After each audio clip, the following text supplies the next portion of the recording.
Father God, as we pause on this Father's Day, Father, we pause to thank you for all of the fathers all over the world.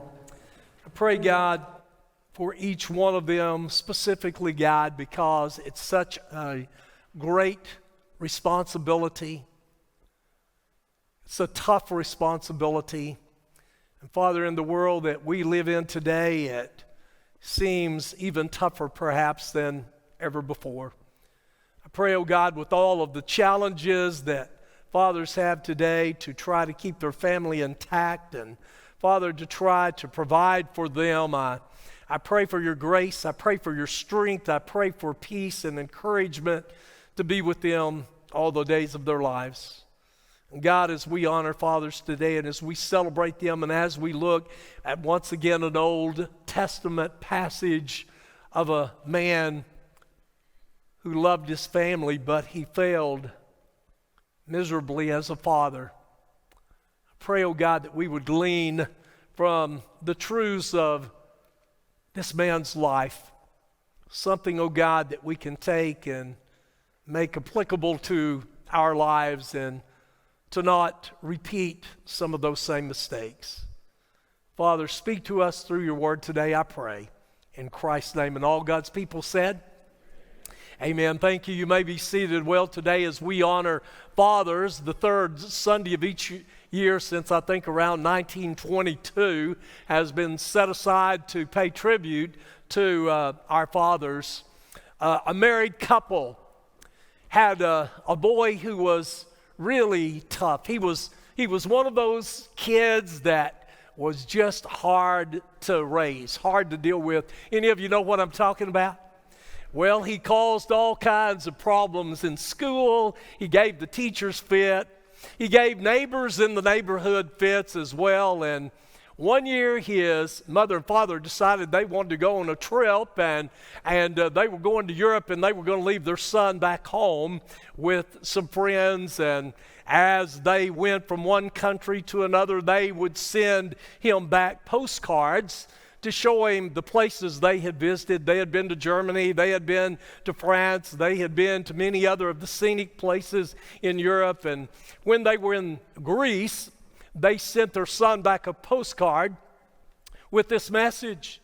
Today, on our tour, we came to a cliff over which Greek women were said to have once thrown their defective children. Wish you were here.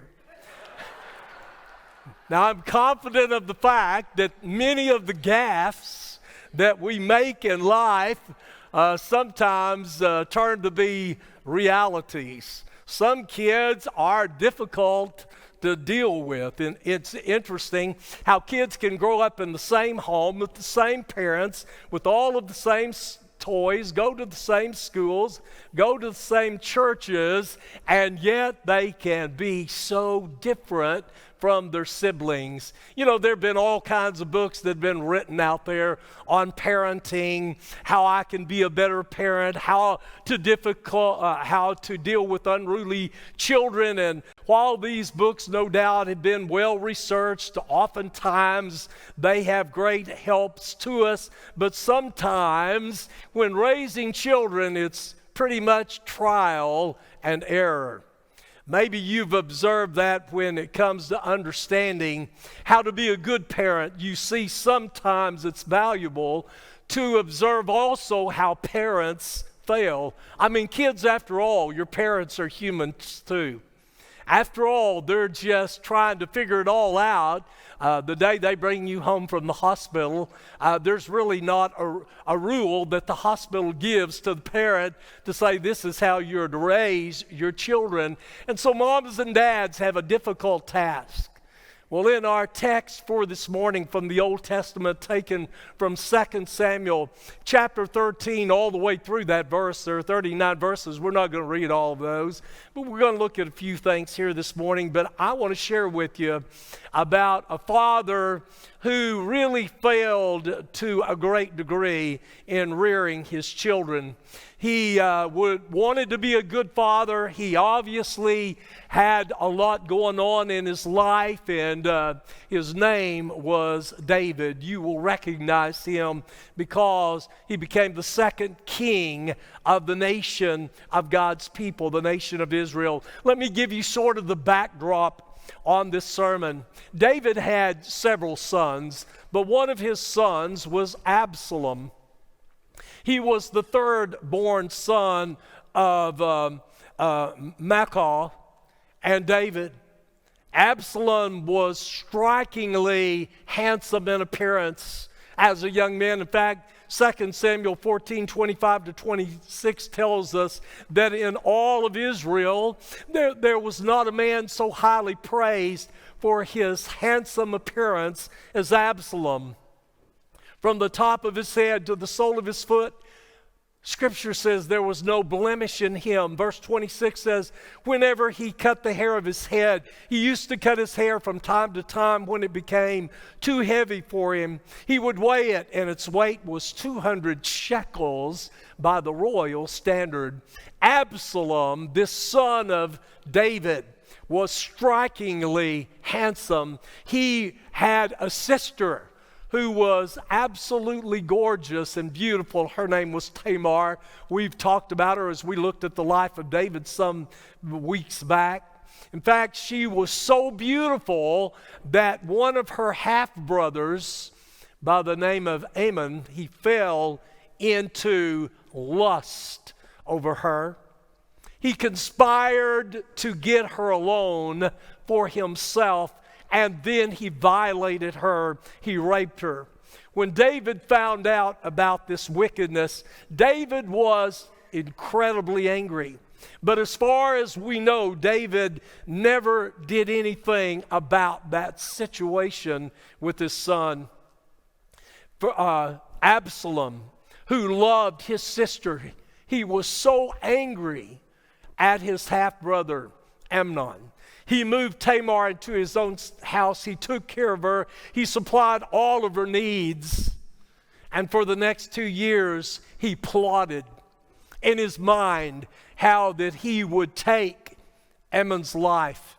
When the time was right, Absalom invited his half-brother Ammon to come to a party there on the border of Ephraim. And while Ammon was there, Absalom got him drunk and then had the men that were at Absalom's beck and call to murder his half-brother. Absalom became very fearful after that. He fled to the north to live with his grandfather on his mother's side. It was in the land of Geshur.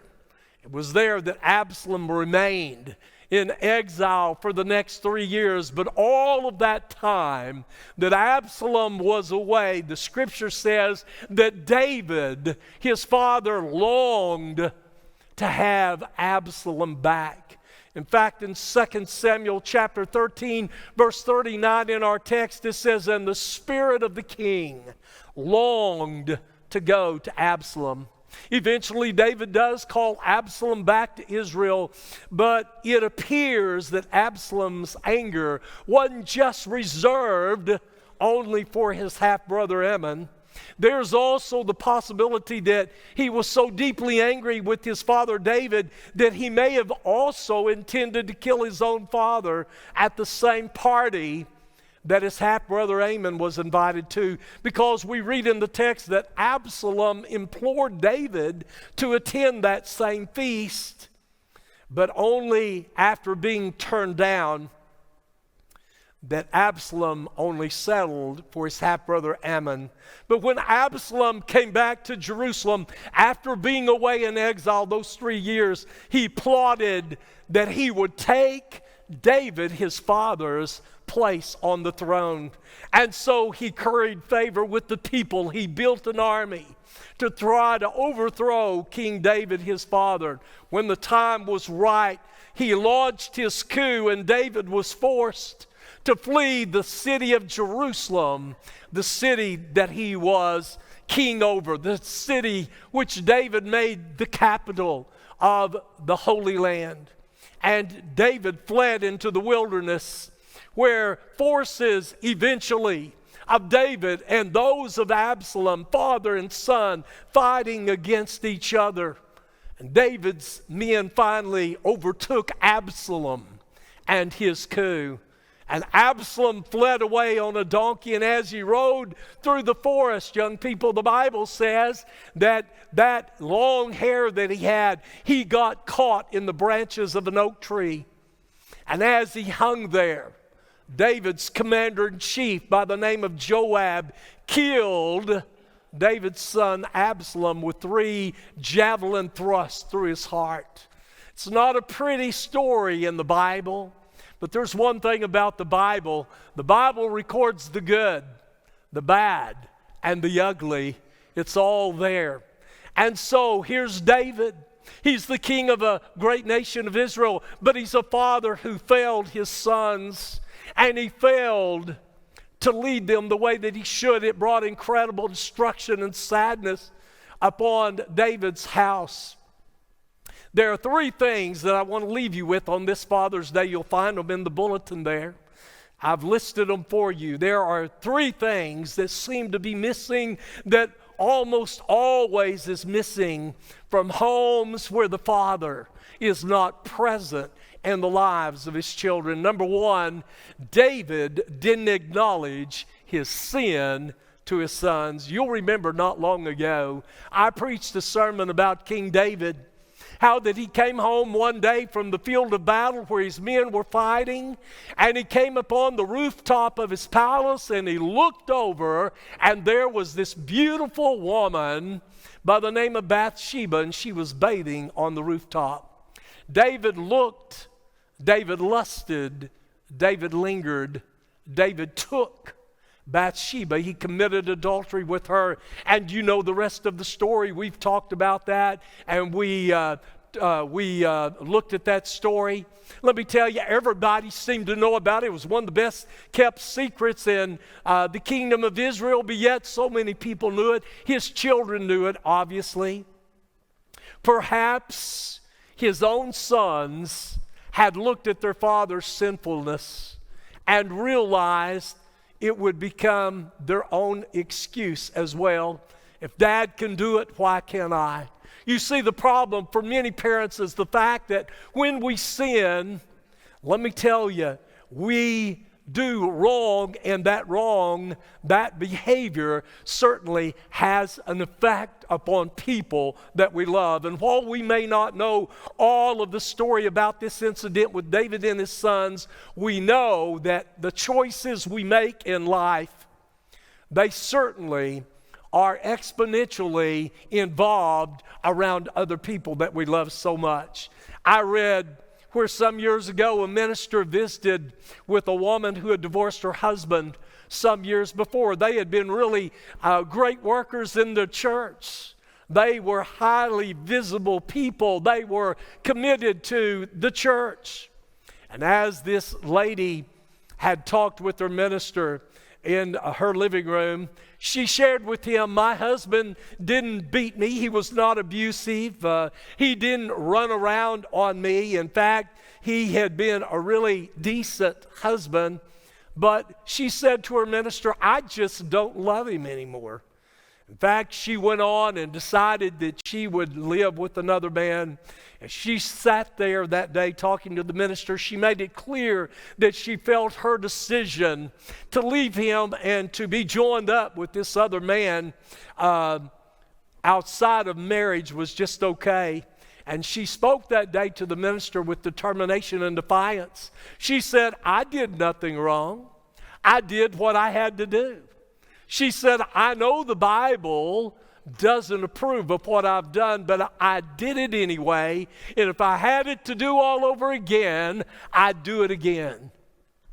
This past week, I read on the Denison Forum on Truth and Culture where wide normalization of immorality is rampant here in America. Tragically, our American culture is rejecting God's intention for sex more than ever before. In fact, adultery is celebrated on popular television today, in shows and music, in movies.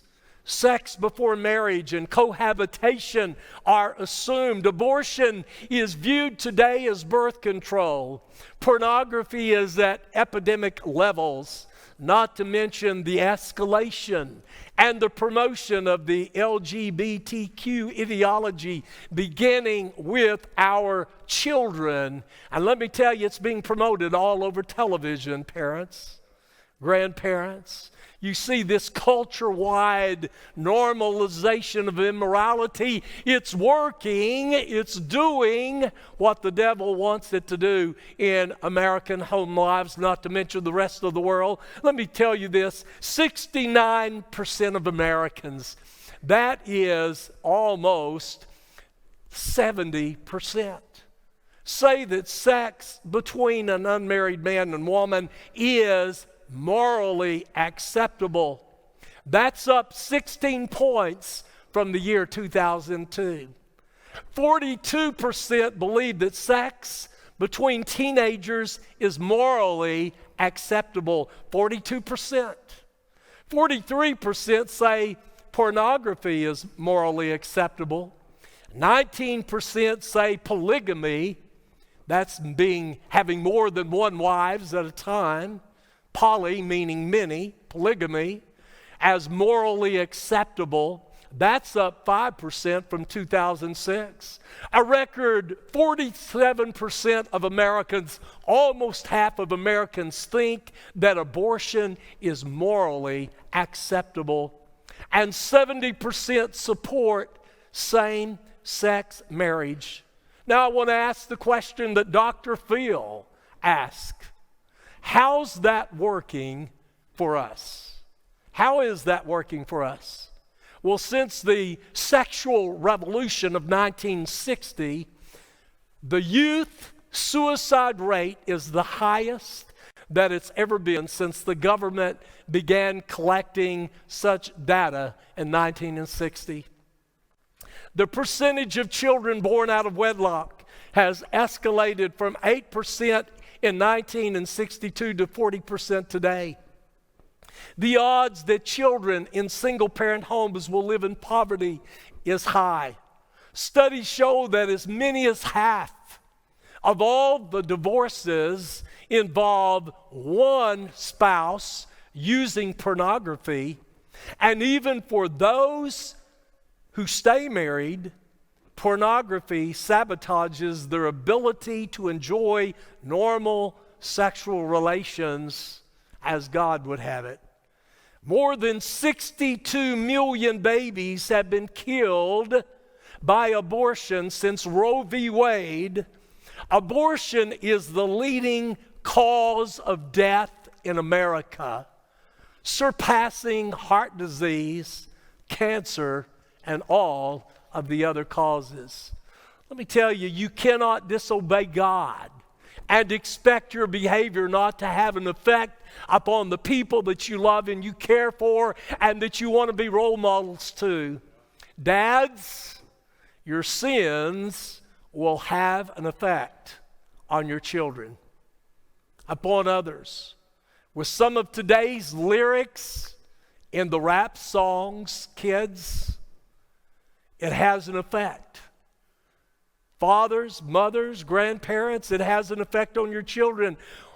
While you would expect those from pagan society, there are many who claim they belong to God. No wonder the Bible says that one of these days, in the end of times, when Jesus comes back, there'll be those that will say, we did this in your name and we did that in your name. And Jesus will say, depart from me, I never knew you. You see, kids, King David should have sat down. He should have sat down with his sons and told them the truth. A man of God would make no excuse for his past behavior. He would just call sin, sin.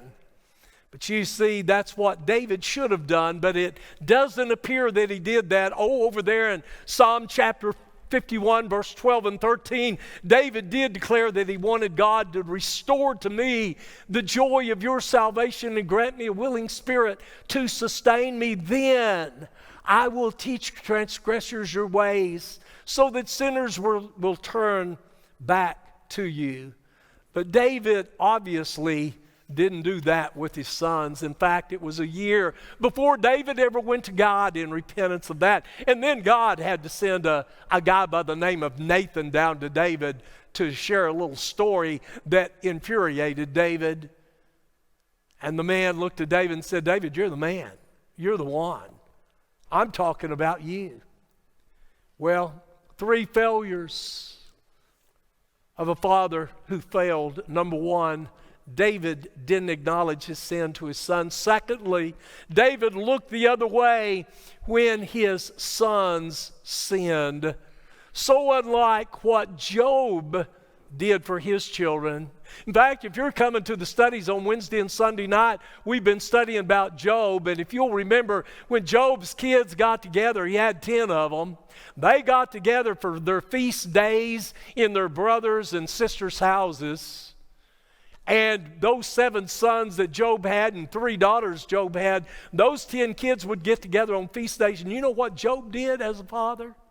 The Bible says that Job went to God in prayer, and he made sacrifices for them, just so that if they had sinned, he was making prayerful intercessions for them every day. Let me tell you, many parents today, maybe they're afraid to be perfectly honest. You see, maybe David was afraid he would lose the love of his children, and so he looked the other way when they sinned. But it tells us in verse 39 of our text for this morning, 2 Samuel 13, and the spirit of the king longed to go to Absalom, for he was consoled concerning Amnon's death. You see, one of David's major flaws was he loved his sons too much to discipline them as he should have. In fact, there are parents today, that do this every single day. James Dobson on Focus on the Family shared this story. In the absence of parental leadership, some children become extremely obnoxious and defiant, especially out there in public places. He says, perhaps the best illustration I can give you was from a 10-year-old kid named Robert. He was a patient of one of my good dentist friends, Dr. William Slonecker. Dr. Slonecker said his pediatric staff dreaded to see Robert come for his scheduled office visits. He literally attacked the clinic, grabbing instruments and files and telephones. His passive mother would do little but to shake her head in bewilderment. One day, his visit to the dentist and the physical examination, the dentist looked into Robert's mouth, saw he had some cavities, and knew that he needed to be referred to another dentist for that, to which he really was horror-stricken to send one of his patients, like Robert, to a different dentist. But he sent him anyway to him. The older dentist that Robert now had to go to for his cavities, he understood children. He had dealt with them. He had studied about them.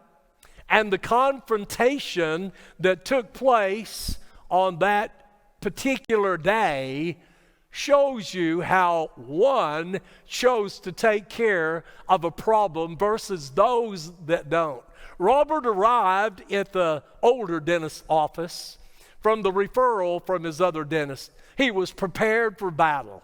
He got in the chair. The doctor told him to get in the chair. The boy said, "No chance. Son, I told you to climb up in the chair, and that's what I intend for you to do." Robert stared at his opponent for a minute, and then he looked at the old dentist, and he said, "If you make me get in that chair, I'll take off all my clothes." The dentist said, "Take them off, son. Take them off." Robert looked at the dentist and said, "You didn't hear me. I said, if you make me get in that chair, I'll take off all my clothes. Son, take them off and get in the chair." Well, Robert began to take off all of his clothes. He was totally naked as a jaybird. The dentist said, now, Robert, get up in that chair. And he said, I want you to cooperate on this procedure I'm fixing to do to you. And the dentist began to drill out the teeth and to put in new fillings. And Robert sat there. He was finished with his appointment. And so Robert said, give me my clothes. The old dentist said, I'm sorry, son. Tell your mother we're going to keep your clothes tonight. She can pick them up tomorrow. Can you even comprehend the shock when Robert walked out into the waiting room with all the snickers and the laughs? His mother was so overcome, she just grabbed his hand and began to go out the door. People were laughing and mocking, and all of a sudden, Robert's mother forgot that she didn't even go back into the dentist. So the next day, she returned to take his clothes, and she said, I'd like to have a word with the dentist. Well, the dentist came out. She didn't protest at all. In fact, she said, you don't know how much I appreciate what happened yesterday. You see, Robert's been blackmailing me every time we go to the grocery store. If you don't get what I want you to get, I'm going to take my clothes off right here. She said, you're the first person that's ever called his bluff, and I just want to thank you because he's been a different person ever since. Well, I don't know if you've got a Robert or not, but there are a lot of Roberts out there in the world. The Bible says you better not look the other way. In Proverbs 13:14, the scripture tells us very plainly, in Proverbs 13:14, he who spares the rod hates his son, but the one who loves their children is careful, parents, to what? Discipline them. Proverbs 19:18, Solomon says, discipline your son, for in that there is hope. Do not be a willing party to his death. In other words, if you just let them get by with everything, eventually there's no telling what they're going to do in the world. Ephesians chapter 6, verse 4, Paul was writing to the Ephesian Christians. He said, fathers, do not exasperate your children. Instead, bring them up in the training and the instruction of the Lord. What King David should have done, David didn't do. First of all, he didn't acknowledge his sin to his sons. Secondly, David looked the other way when his own sons sinned. And lastly, David failed to ask God for guidance and help. He failed to go to God and to ask him for guidance. Parents, fathers today, let me tell you, if you're going to raise children in the nurture and the admonition of the Lord, you need to do what Deuteronomy chapter 6, verses 6 through 9 says, when Moses was instructing the nation of Israel after they had left their Egyptian bondage, he was giving them instructions. He said, these commandments that I give you today are to be upon your hearts. Impress them on your children. Talk about them when you sit at home and when you walk along the road, when you lie down and when you get up. Tie them as symbols on your hands and bind them on your foreheads. Write them on the door frames of your houses and on your gates. Fathers, in this 21st century that you live in, you have a great responsibility to the Lord for your precious children that have been given to you, their own loan. They belong to the Lord, but He wants you to be present in their lives and to bring them up in the nurture and the admonition of the Lord. Fathers, happy Father's Day. Take your responsibility. Be in the present with your children and lead them in the way everlasting. Would you stand as we pray together this morning?